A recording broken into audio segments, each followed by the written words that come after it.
Hello दोस्तों, स्वागत है आपका हमारे यूट्यूब चैनल इंस्पायर्ड वर्ल्ड में।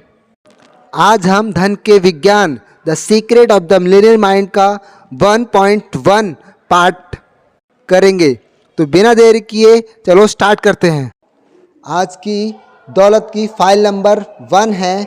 अमीर लोग मानते हैं मैं अपनी ज़िंदगी खुद बनाता हूँ और गरीब लोग मानते हैं ज़िंदगी में मेरे साथ घटनाएं होती हैं।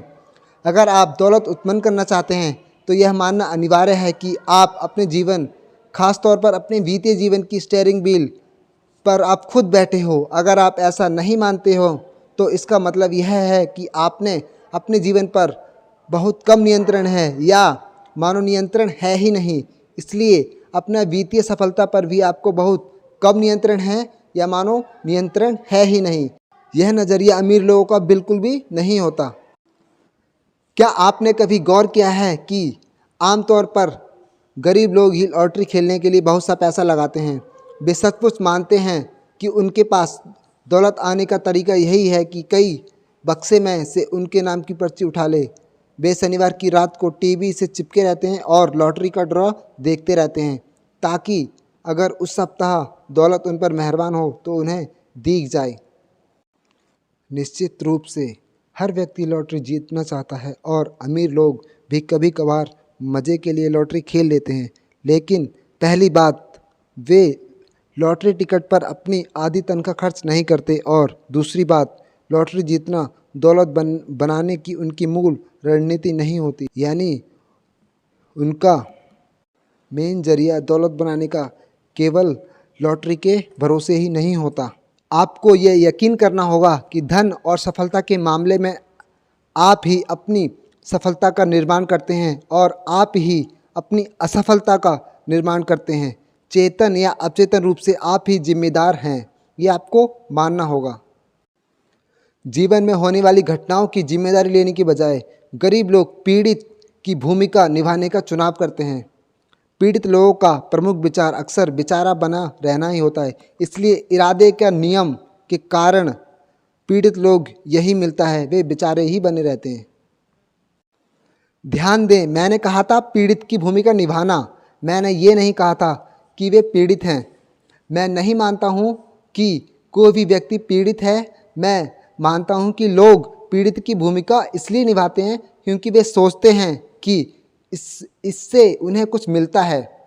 इसके बारे में हम कुछ समय बाद ज़्यादा विस्तार से बात करेंगे।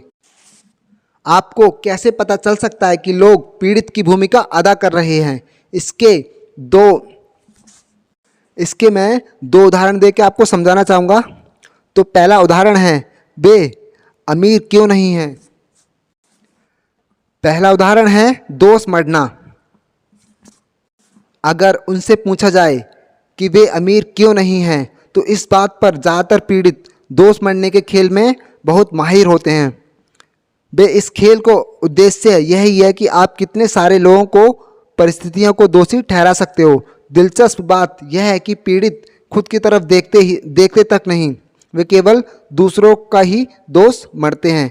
कम से कम इसमें पीड़ित को मज़ा आ सकता है। बहरहाल यह दोषारोपण उन लोगों के लिए बहुत मज़ेदार नहीं होता है जो दुर्भाग्य से उनके आसपास रहते हैं। ऐसा इसलिए है क्योंकि पीड़ित के गरीब रहने वाले लोग आसान निशाने पर बन जाते हैं।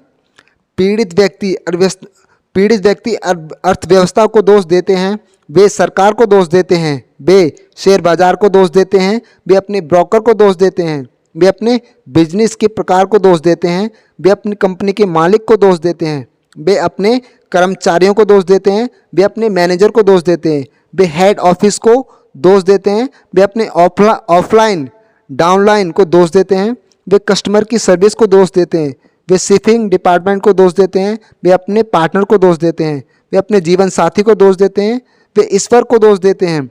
जाहिर है वे हमेशा अपने माता पिता को दोष देते हैं। हमेशा कोई ना कोई दूसरे व्यक्ति व परिस्थिति जिससे वे दोषी ठहराते हैं, सिवाय अपना दोष।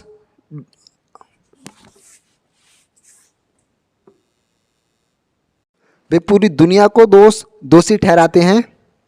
वे पूरी दुनिया को दोषी ठहराते हैं अपने को छोड़ के।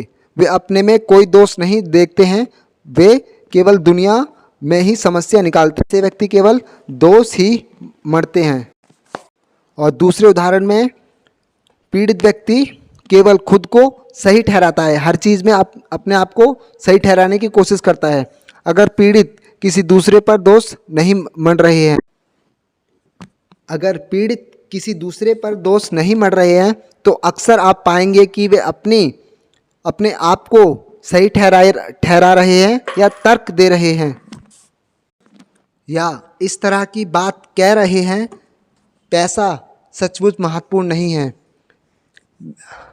मैं आपसे एक बात पूछता हूँ, अब मैं आपसे यह सवाल पूछता हूँ, अगर आप कहते हैं कि आपका पति, पत्नी या आपका पार्टनर या दोस्त आपके लिए महत्वपूर्ण नहीं है, तो क्या वह आपके आसपास ज़्यादा समय तक रहेगा? जाहिर है बिल्कुल भी नहीं रहेगा। इसलिए पैसा भी आपके पास नहीं रहता। पीड़ित व्यक्ति हमेशा अपने आप को सही ठहराता है, कई उदाहरण दे देगा जिससे वह अपने आप को सही साबित कर सके। तो दोस्तों, मैं इस उदाहरण का आपको निचोड़ बता देता हूँ।